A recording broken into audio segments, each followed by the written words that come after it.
Welcome to the Varahi real estates. మీరు ఇంకా ఛానల్ని సబ్స్క్రైబ్ చేయనట్లయితే సబ్స్క్రైబ్ చేసుకోండి. అట్లాగే రియల్ ఎస్టేట్కి సంబంధించినటువంటి మరింత ఇన్ఫర్మేషన్ కోసం ఈ ఛానల్ని ఫాలో అవ్వండి. ఇప్పుడు మనం చూస్తున్నటువంటి ఈ ల్యాండ్ ఉన్నటువంటి లొకేషన్ అనేది మర్కూక్ మండల కేంద్రానికి దగ్గరలో ఉన్నటువంటి ల్యాండ్ ఇది మెయిన్ రోడ్. మెయిన్ రోడ్ నుంచి ఫస్ట్ బిట్ అనేది మనకు సేలింగ్కి అయితే రావడం జరిగింది. ఇదే మనకు సేలింగ్కి ఉన్నటువంటి ల్యాండ్. స్క్వేర్ బిట్లో ఉన్నటువంటి ల్యాండ్. Red side land.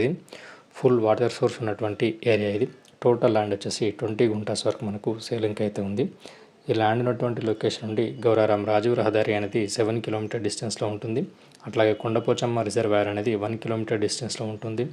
రాబోతున్నటువంటి RRR అనేది 3.5 కిలోమీటర్ డిస్టెన్స్లో ఉంటుంది. షామీర్పేట్ ఓఆర్ఆర్ అనేది 28 కిలోమీటర్ డిస్టెన్స్లో ఉంటుంది. ఈ ల్యాండ్ ఉన్నటువంటి లొకేషన్ నుండి JBS అనేది 50 కిలోమీటర్ డిస్టెన్స్లో ఉంటుంది. స్క్వేర్ బిట్లో ఉన్నటువంటి ల్యాండ్. ఫామ్ హౌస్ కానీ ఫామ్ ల్యాండ్స్ కానీ ఏర్పాటు చేసుకోవడానికి అనుకూలంగా ఉన్నటువంటి ల్యాండ్.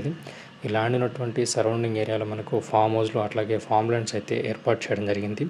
ఈ ల్యాండ్ రేట్ వచ్చేసి 5 lakhs per గుంట వరకు రైతు అయితే చెప్తున్నారు. హైదరాబాద్కి పరిసర ప్రాంతాల్లో అట్లాగే కొండపోచమ్మ రిజర్వాయర్కి పరిసర ప్రాంతాల్లో మీరు ఇన్వెస్ట్ చేయాలనుకున్నట్లయితే ఇది ఒక మంచి ఆపర్చునిటీ అని చెప్పొచ్చు. మీకు కనుక ఈ ల్యాండ్ ఇంట్రెస్ట్ ఉన్నట్లయితే డిస్క్రిప్షన్లో ఇచ్చినటువంటి నెంబర్ని కాంటాక్ట్ అయినట్లయితే పూర్తి వివరాలు తెలియజేయడం జరుగుతుంది.